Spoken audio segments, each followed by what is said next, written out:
इस विचित्र आकर्षण में माया से बचने का अवसर मिला है। इसे छोटी मोटी मत समझ लेना। भगवान के वचन है, मम माया दुरत्यया। ऐसी दुरत्य है कि केवल भगवान की शरण ही तुम्हें बचा सकती, बस। दूसरा कोई उपाय ही नहीं है। जितना उपाय है वो सब मायाकृत ही है, हम समझ नहीं पाते। हमारा अंतःकरण माया में, इंद्रियां माया में, शरीर माया में, हम फंसे इसी जाल में हैं। इंद्रियों के विषय की इतनी महत्ता मन में बैठी है और मन की तन्मयता इतनी अपने स्वीकार की हुई है कि किसी भी कोने में ना श्री जी का स्थान है, ना प्रभु का स्थान है, ना धर्म का स्थान है। पूरा का पूरा अंतःकरण विषय ने अधिकार कर लिया है। अब जब तक हम सत्संग का हृदय में मनन करके और विधि निषेध का पालन नहीं करेंगे, तब तक हृदय में भरा ही रहेगा। जहां अवसर आएगा वो परास्त कर देगा। इसलिए रोज सत्संग जो हमें ऐसी पावन भूमि में बैठकर सुनने को मिलता है, उस पर महत्व हो जाए कि हमारे ऊपर बड़ी कृपा है। जब द्रवहि दीन दयालु राघो तो साधु संगति पाई है। पर ये विषय इतना प्रबल है, अगर आपने इंद्रियों के सुख की प्रधानता कर ली तो फिर ऊसर बीज बये फल जथा, वृथा, बेकार हो गया। ऊसर में बीज बोना जैसे बेकार हो गया, ऐसे ही ममता रत सन ज्ञान कहानी, अति लोभी सन विरति बखानी, कामी सम जिमि हरि कथा, ऊसर बीज बये फल जथा। संसार में आसक्त है उसे ज्ञान की बातें सुनाओ, जो अत्यंत लोभी धन में आसक्त है उसे वैराग्य की बातें सुनाओ, जो कामी पुरुष है उसे भगवान की चर्चा, भगवान की रूप माधुरी, लीला माधुरी, धाम नाम, सब कह रहे व्यर्थ हो जाता है। ऊषर में जैसे बीज बोना व्यर्थ हो जाता है, ऐसे ही ये सब व्यर्थ हो जाता है। 10 वर्ष का सत्संग और इंद्रिय भोग की प्रीता हृदय में छुपाए रखना, वो 1 मिनट के कुसंग से नष्ट हो जाएगा। इंद्रिय भोग की प्रीता यदि आपने ऑपरेशन करके हृदय से निकाला नहीं, तो ये नसूर है, ऐसा नासूर अंदर ही अंदर ये गंदगी फैलाता रहेगा। सत्संग में कई बार चर्चा प्रायः यही होती है, आप मन नहीं है, आप इंद्रिय नहीं है, इंद्रियों के भोग आपके नहीं है। पर जब आप बार बार वही मांगते हैं, वही भोग, तो भगवान छोड़ देते हैं। इस संसार रूपी बगीचे में देख लो, शब्द स्पर्श रूप रस गंध भोग के देख लो। फिर जब त्राहिमाम करोगे, फिर रास्ता खुला है। समय बर्बाद करना, अंतःकरण मलिन करना और अपने को दुर्गति में फंसा लेना, पर समझ कहां आती है? वही विषय भोग दृष्टि में आ रहे हैं, वही नाना प्रकार की वासनाएं हमारे हृदय में कूद रही हैं। सीधा उपाय है वासना नष्ट करने का। नाम जप करो, वाणी जी का गायन करो, भगवत चर्चा सुनो, बार बार सुनो, हृदय में उसका मनन करो। खाली हृदय बिल्कुल मत रखो, श्री जी की सेवा में लगो। देखो कहां तुम्हें कौन परेशान करता है। ये हम अपने जीवन का अनुभव कहते हैं। काम आदि की स्फुरणा होती है, वो भी जब तक भगवत साक्षात्कार नहीं हो जाता। स्फुरना ऐसे खत्म। अगर वो टिक रहा है तो आप उसको आदर दे रहे हैं, और कोई आश्रय है, कोई दृश्य आश्रय है, कोई व्यक्ति आश्रय है, कोई क्रिया आश्रय है। देख लीजिए, अगर आपने अपने मन के विकार को कोई आश्रय दे रखा है तो कोई नहीं बचा पाएगा। ये शब्द लिख लो, कोई नहीं बचा पाएगा। क्यों? क्योंकि आपने बचने का उपाय नहीं किया ना। आपने तो बचाव पक्ष को ठुकरा दिया और अपने मन पक्ष को स्वीकार कर लिया। तो मेरे स्वामी का ये भी खेल है, खेलो, जाओ, भोगो। ये नरक यंत्रणा, बार बार जन्म मरण, ये दुख, ये भोगो। तुम्हारी राजी है, तुम्हें मनुष्य शरीर मिला है, तुम्हें स्वतंत्र कर दिया है। जो चाहो कर्म करो, चाहे परम पद का कर्म करो या नरक का कर्म करो, तुम्हारे लिए स्वतंत्रता दे दी भगवान ने। तो हर उपासक से प्रार्थना है, आप अपने हृदय को देखिए। हृदय में विषय का स्फुरण होना ये कोई खास बात नहीं है, ये बड़ी ऊंचाई तक स्फुरण होता है।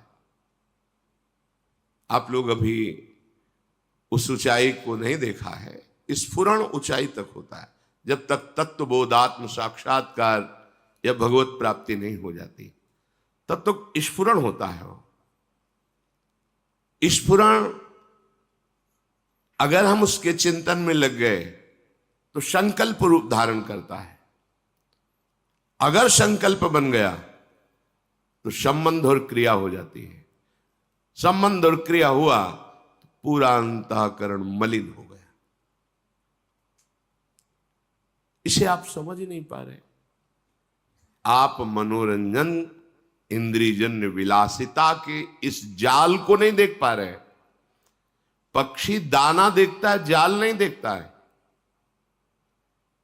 ध्रुवदास जी कह रहे, विषय चुगा जिन चुगय मन, चुगत कछुक सुख होए, फिर फांसी ऐसी पड़े ताम सम दुख न कोय। मान लीजिए आपको केवल विषय सुख दिखाई दे रहा है, लेकिन वो दाना डाला गया है आपके लिए। जाल में फंसोगे, बहेलिया मार देगा तुम्हें। ये काल रूपी बहेलिया विषय रूपी दाना डाल के ममता आसक्ति रूपी ऐसे फंदे में फांस लेता है। बार बार मृत्यु, बार बार जन्म। कैसे समझाएं? आप समझना ही नहीं चाहते तो कैसे समझाएं? बड़े सौभाग्य से मार्ग मिला है ये। ना धाम की निष्ठा, ना गुरु निष्ठा, ना इष्ट निष्ठा, ना भजन निष्ठा। हम देखते हैं एक क्षण विषय संयोग के लिए अनंत जन्मों की बिगड़ी सुधारने वाले धाम को छोड़ दिया। एक क्षण विषय सुख के लिए अनंत करुणामय लाडली जी के चरणों का आश्रय छोड़ दिया, गुरुदेव को छोड़ दिया। प्रभु को कहां स्थान है? बड़ा आश्चर्य में। तभी हम विचार किया करते थे एकांत में कि जो भगवत प्राप्त हो गए उनकी तो इतनी सामर्थ्य, पूरे विश्व का कल्याण कर सकते हैं, फिर वो छुपे छुपे क्यों घूमते हैं? क्यों नहीं समाज में उतर करके सबका मंगल कर देते हैं? क्योंकि मम भक्ति युक्तो भुवनम पुनातो। फिर छुपते क्यों हैं? ये तो सर्वलोक विजयी है, इनको कौन परास्त कर सकता है? शिष्य शिष्य ही रहता है। जगत गुरु भगवान पूरे जीवन शिक्षा देते रहते हैं। ये संसार जगत गुरु भगवान का विस्तृत रूप है, वो भ्रम मिटाता रहता है। पारस रखी है उसी लोहे की डिबिया में, पर लोहे को पारस नहीं बना पाई। क्यों? बीच में रुई का पर्दा है। हमारा संग है पर कपट है। विषय इंद्रिय सेवन की प्रबल लालसा से अन्य संग हम कुछ नहीं कर पाते। तब लगा कि जो बड़े बड़े महापुरुष छुपते घूमते उसका कारण यही है कि कोई लाखों में एक अधिकारी होता है, अब मैं मुक्त होना चाहता हूं, उसको उपदेश करो, वो तत्काल श्रवण करके उस पर चल देगा और उसे कोई भी गिरा नहीं सकता। पर जिनको बिल्कुल पता ही नहीं, महत्व ही नहीं है, केवल भोग पर ही दृष्टि है, तो चाहे जितने दिन घसीटो वो वहीं अपनी मना स्थिति जहां है वहीं वो सुख जानेंगे, पाएंगे, मानेंगे, वही पाएंगे। बड़ी ऊंची स्थिति अक्रूर जी की है।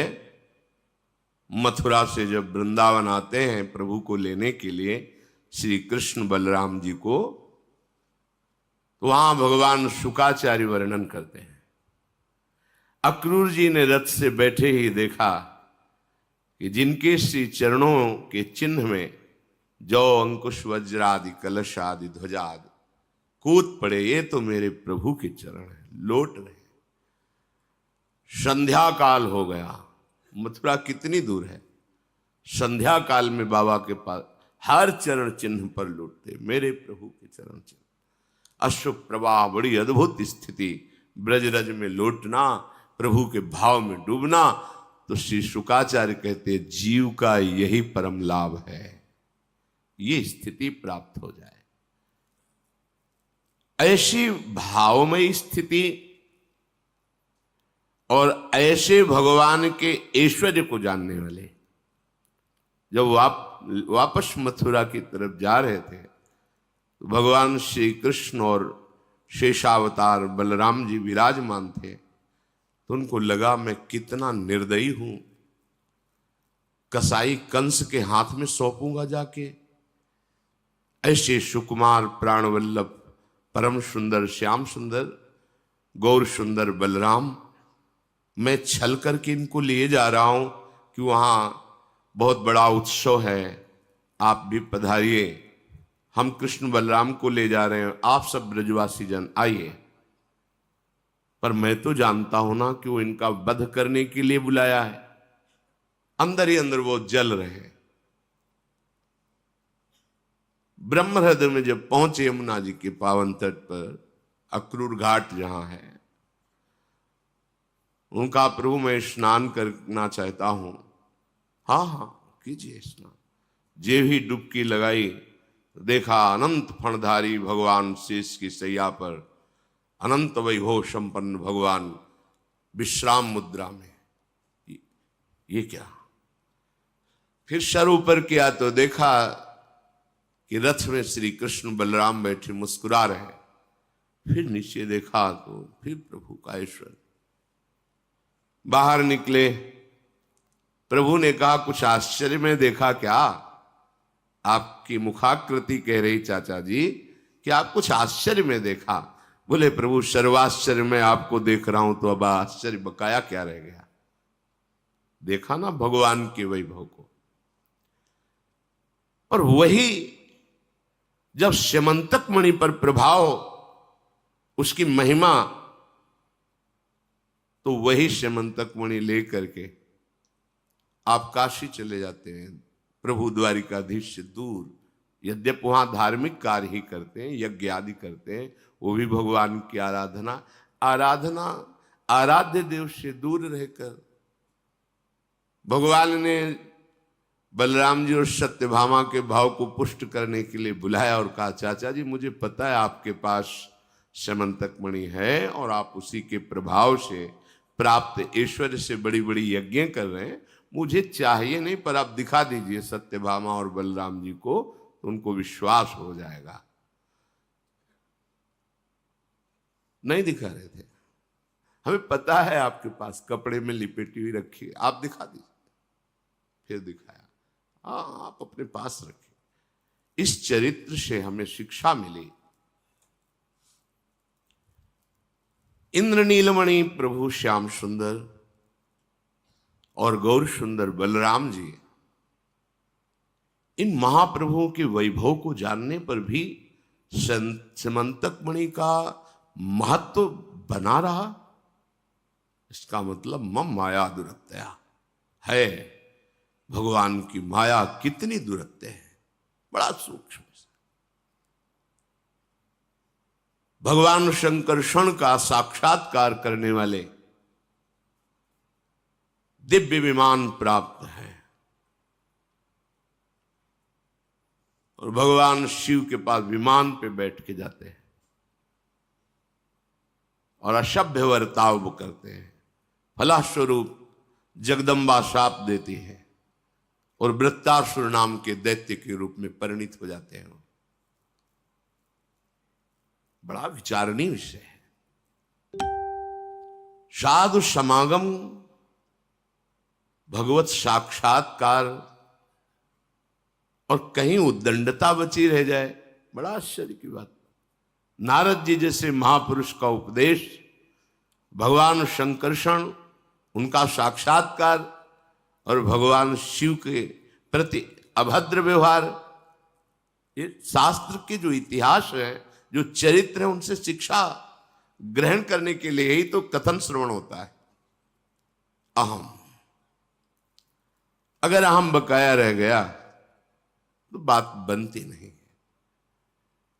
जहां ऐसी उत्तम स्थिति, वहां वृत्तासुर के रूप में जन्म ले रहे, भजन का नाश नहीं होता। अंतिम समय में भगवान से प्रार्थना कर रहे हैं कि मेरी ये जो गति हुई उसका कारण है कि मैं बराबर साधु संग नहीं करता रहा, इसलिए हे हरे, आपके दासों के दास की दासता मुझे प्राप्त हो, बस यही मुझे प्रदान कीजिए। मैं इतना अपने को अनुभव करूं, जात पक्षायु मातरम खगा, जैसे पंखहीन बच्चा मां की बाट जोता, बस केवल मैं ऐसे अपने को साधनहीन, बलहीन, किसी योग्य न समझकर आपको पुकारता रहूं। यह अनुभव हुआ अंत में उन्हें। ये जितने पावन चरित्र सुनाए जाते हैं, इन सबसे बल मिलता है, आंतरिक सुधार होता है। पर आप करना चाहें तब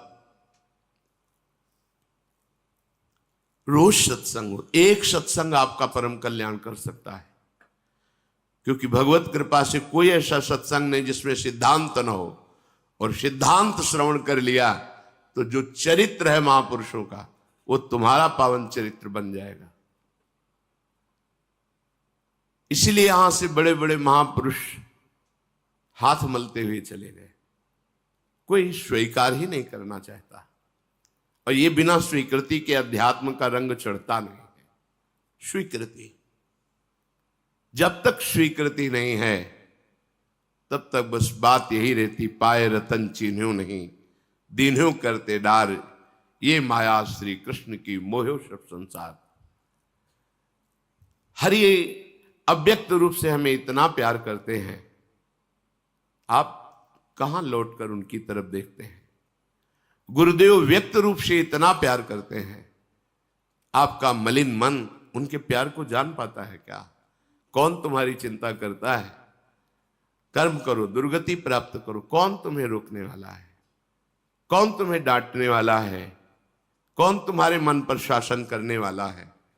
और भगवान संत सदगुरुदेव रूप में आपको डांट लगाते हैं, आपको संभालते हैं। आप मानते हैं? आप अपने मन की मानते हैं, अपनी इंद्रियों की मानते हैं, हार करके चले गए। बड़े बड़े महापुरुषों के जब पावन चरित्रों का मनन होता है तब गजब की भगवान की माया है, विचित्र माया है। आश्चर्य होता है, ऐसे भगवत स्वरूप महात्मा को गड़ासे से काटा गया, उड़िया वाला। कुटिया में सो रहे, उनकी कुटिया में आग लगा दी, जलकर भस्म हो गए। कितने ऐसे संतों जहर दे दिया, ऐसा कर लगता है क्यों? जो भगवान में रथ है, क्या उनके द्वारा किसी का मंगल हो सकता है? साधुते न होए न कारज हानि। फिर लोग अभद्र व्यवहार क्यों उनसे करते हैं? वो किसी का कटु व्यवहार, किसी का मंगल नहीं, हर चेष्टा उनकी परम मंगल करने वाली। फिर क्यों संतों को बंधन, संतों को दंड, संतों को प्रहार, अपमान क्यों मिलता है? जो भगवत आनंद प्रदान करने के लिए अपने जीवन को समर्पित किए हैं, ऐसा क्यों होता है? ठीक, हरि तेरी गति लख न परे। अगर वो परम कृपालु हैं तो उन्हीं का ये रचा हुआ इंद्रजाल है। दोनों पक्ष जोरदार हैं। मम माया दुरत्या तो ममैवांशो, दोनों प्रभु के हैं। अब बात मान लो संत सदगुरुदेव की तो पछताना नहीं पड़ेगा। नहीं, आगे समय आ रहा है, तुम्हारा मन तुम्हारे हाथ में नहीं होगा और तुम्हें परमार्थ का कोई साथ देने वाला नहीं मिलेगा। विश्वास कर ली, ये बहुत हृदय की बात कह रहा हूं कि जितनी श्वासें हैं, जितने को लाभ मिल जाए मिल जाए। अगर वो 10 बार भी राधा राधा कहता है तो हमारा जीवन सार्थक हो जाएगा। अगर वो व्यसन छोड़ देता है, भगवत मार्ग में चलता है, तो मानेंगे कि हमारा मनुष्य जन्म और साधु वेश धारण करना सार्थक हो गया। ये उद्देश्य है। इंद्रियों को, मन को बस में करके परब्रह्म में लगा के कुछ भी किया जा सकता है, पर वो अपने में किया जा सकता है। जब आप साथ ही नहीं देंगे, अपनी इंद्रिय, अपने मन, अपने विचार, अपनी भावना हमारी भावना के अधीन नहीं करेंगे, तब तक कैसे चल सकता है? असमर्थ हो जाते हैं।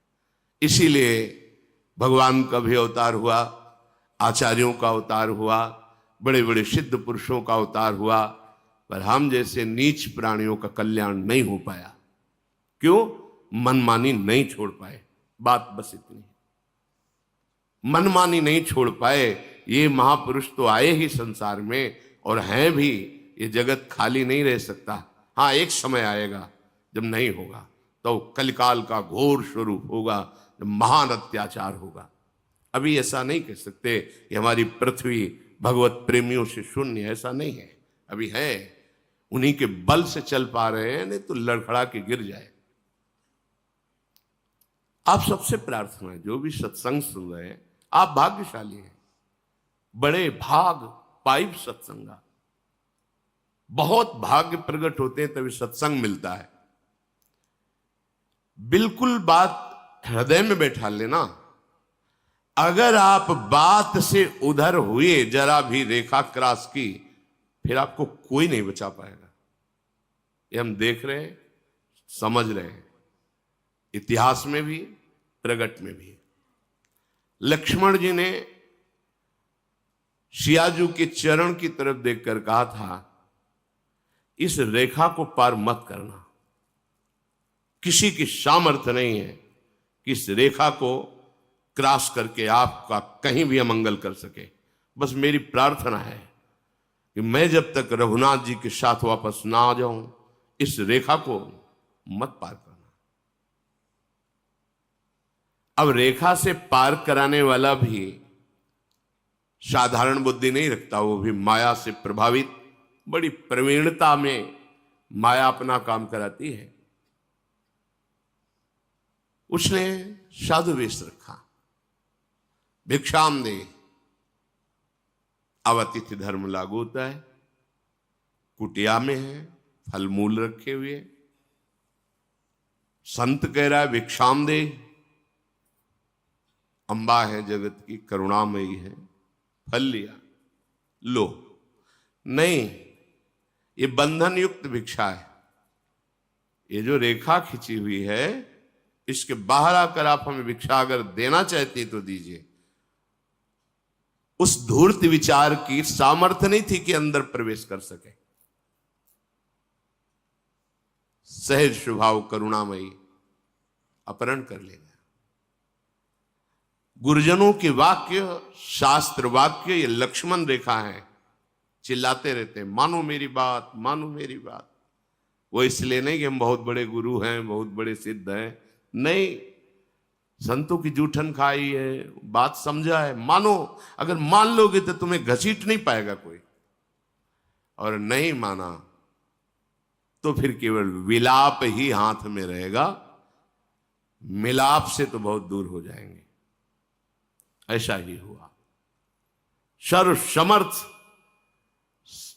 प्रभु के होते हुए भी उस रेखा, वो प्रभुमयी रेखा थी, भस्म हो जाता ताकत नहीं थी रावण की कि अंदर कदम रख सके, भस्म हो जाता। ऐसे ही गुरु वचनों पर चल भस्म हो जाएगी माया, तुम्हें छू नहीं सकती, पर आप रेखा पार कर देते हैं। ये दृढ़ निष्ठा होनी चाहिए कि अगर गुरु ने रेखा खींच दी, वचन बोल दिया है, तो भगवान भी कहेंगे, तो जब तक गुरु आज्ञा नहीं करेंगे हम ये बात उनका अनादर करके उल्लंघन नहीं करेंगे। जीत गए। जहां हम मनमाने आचरण करते हैं, आज्ञा उल्लंघन करते हैं, निश्चित समझ लो आप में सामर्थ्य नहीं कि एक कदम परमार्थ चल सके। ये परमार्थ है। हम कितना भी नीचे उतर करके आपको उठाना चाहें, आप नहीं उठ पाएंगे। आपका हृदय जहां अवहेलना की, तो ऐसे विरुद्ध आचरणों में युक्त हो जाएगा, हमारी पकड़, हमारी दृष्टि बहुत दूर हो जाएगी आपसे, पास रहते हुए भी। इसलिए प्रार्थना है, आप अभागी नहीं हो, आप भाग्यवानों की पंक्ति में हो। जिन भोगों को संसार के भ्रमित जीव भोग कर गर्व कर रहे हैं, उन भोगों से प्रभु ने तुम्हें बचा लिया है। अब उनकी तरफ मत झांको, हृदय में विश्वास करो तो इसी जन्म में हमारा काम बन जाएगा। नहीं, जन्मना मरना ये अविनाशी शरीर नहीं। अभी तो तुम जवान हो, स्वस्थ हो, तुम्हें प्रमाद घेर रहा है। आगे आगे ऐसे भयानक रोग होंगे तुम्हारे शरीर में, ऐसी भयानक परिस्थितियां आएंगी, जीना मुश्किल हो जाएगा। अगर भगवद आश्रय लिए है तो कोहरे जैसा एक क्षण में वायु आएगी, हट गया कोहरा, फिर निर्मल। अपना सर्वनाश करने से आप अपने आप को बचा लीजिए। कोई दूसरा तुम्हें नहीं बचा सकता। तुम बच तभी सकते हो जब आप वचन का पालन करो। भगवान अर्जुन जी से यही कहा है, आप अपने द्वारा अपना उद्धार कर लीजिए। ये जीता हुआ मन ही मित्र है और विषय में आसक्त मन ही दुश्मन है। और आप मन में तदात्म हैं। अब समस्या ही समस्या है। रोज सत्संग में कहते हैं मन को देखो, मन से थोड़ा अलग हो, मन की जलन को सहो, आगे बढ़ जाओगे। पर कौन सुनता है? क्योंकि जवान शरीर, स्वस्थ शरीर, भोगों की प्रबल लालसा, लगता है तो बाबा जी बोलते ही रहते हैं। जब जैसा मन आया वैसा हम आचरण करते हैं और सत्संगी कहलाते हैं। सत्संगी, बाहर से सत, अंदर से सत, तब सत्संगी। थोड़ी देर सत्संग में बैठ गए, असत पुरुषों का संग, असत वृत्तियों का संग, कहां सत्संग? सत्संग तो भक्ति कर दीप प्रेम कर बाती प्रज्वलित करता है, और तुम्हारे अंदर वासना की बाढ़ आ रही, तो सत्संग कहां गया? कहां है सत्संग? तुम्हारे जीवन में सत्संग का महत्व क्या है? एक सेठ जी रोज सत्संग सुनते थे 20 साल से। किसी कार्य से उनको बाहर जाना पड़ा, लड़के से कहा हमारा नियम है रोज सत्संग सुनना, तो आज तुम सत्संग में चले जाओ, 2 दिन का कार्य मैं करके आता हूं। सत्संग में गए तो उन्होंने सुना गौ महत्व कि यदि गाय हरा तुम्हारा खेत खा रही या तुम्हारा अन्न खा रही है, तो उसे दंडित मत करो, 2-4 मुंह पा लेने दो। हमारा शास्त्र बड़ी भावना रखता है, बड़ा महत्व रखता है। वो भोला सत्संग को सुना वैसे। अब उसकी परचून की दुकान थी, आटे की बोरी, दाल की बोरी, ऐसे सब लगी थी। दूसरे दिन कार्य करके जब पिता आया तो 2-3 गायें उसमें, वो इंतजार कर रहा थोड़ा पाले। फिर वो आके डंडे से मारा, भगाया उनको। कहा तू मूर्ख जैसा बैठा है, हाका क्यों नहीं? उनका सत्संग में हमने सुना था। अरे बोले 20 साल से सत्संग सुन रहा हूं, केवल सुना जाता है, बस एक दिन गया तो ये हमारा सत्संग श्रवण। 20 साल से सुना, नियम भंग नहीं होना चाहिए, बस सुनना है, ना मनन करना है ना आचरण में उतारना है। क्या फर्क पड़ेगा? विचार करके देखो। ऐसे अपराध करते रहोगे तो क्या तुम्हें भगवदानंद की अनुभूति होगी? क्या भगवत प्राप्ति के मार्ग में चलोगे? इसलिए सावधान हो जाओ। बहुत ये दुर्गम मार्ग है संसार, तुम्हें नहीं समझ में आता। ये फंसा लेगा तब तुम्हारे पास कोई छूटने का उपाय नहीं रहेगा। अभी छूटने के लिए हरि ने थोड़ा सा अवसर दे दिया, निकल जाओ। सांकरी गली, प्रेम गली अति सांकरी, तामे दोनों समाए। इसमें कुछ भी थोड़ा सा भी भार लेके नहीं चल सकते। एकमात्र केवल वचन आधार, वचन अधीनता, ये मार्ग आपको सरल हो जाएगा, सहज हो जाएगा, आपके घर की बात हो जाएगी। मान लीजिए वचन अधीनता, जाति पाति कुल कर्म धर्म व्रत संस्कृति हेतु, ऐसा संस्कृति का हेतु है, यह अविद्या है। केवल वचनाधीनता। अब जो कहें करें हम सोई, बस पार हो जाओगे। तुम्हारी क्रिया से नहीं, कृपा से। पर पार होना कौन चाहता है? हम यही देखते, पार होना कौन चाहता है? सविषी भव समुद्र में अटखेलियां करना चाहते हैं, इसी में सुख खोज रहे हैं। ये भाई बड़ा विचित्र स्वप्न है, कभी दुखद कभी सुखद, पर है नहीं, ये सत्य नहीं है। जगने पर जैसे स्वप्न मिथ्या लगता है, ऐसे शुद्ध ज्ञान होने पर आप देख पाओगे कुछ नहीं है। मान लीजिए, प्रार्थना मान लीजिए। कई बार हमने एकांतिक में जब कोई बात कर तो कहते हैं एक बार हमें तो मित्र बना लीजिए, या हमको कोई मित्र नहीं मानता। जैसे कह रहे हो हम मानते हो, तो हमारे मित्र मानने का मतलब समझते हो? हमारे वचन की अधीनता स्वीकार करना, जो हम बोल रहे हैं वो तुम करो। हम तुम्हारे हितकर सखा है।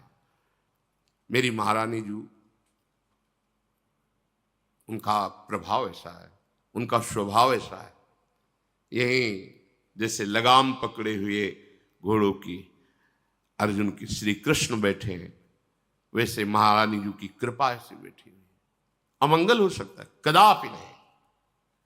मंगल के लिए तुम्हें अवसर मिला है, चाहे दोष दर्शन कर लो, निंदा कर लो, अपमान कर लो, या अपना काम बना लो। बाद में मूर्ति बना के अगरबत्ती लगाने से कुछ नहीं होगा। बाद में चरित्र पढ़कर वो थे ऐसे थे, कुछ नहीं होगा। वर्तमान में है, वचन मान लो, खुली बात कह रहे हैं, श्री जी मिल जाएंगे। वचन की लक्ष्मण रेखा को पार मत करो, परम कल्याण हो जाएगा। मान लो मेरी बात।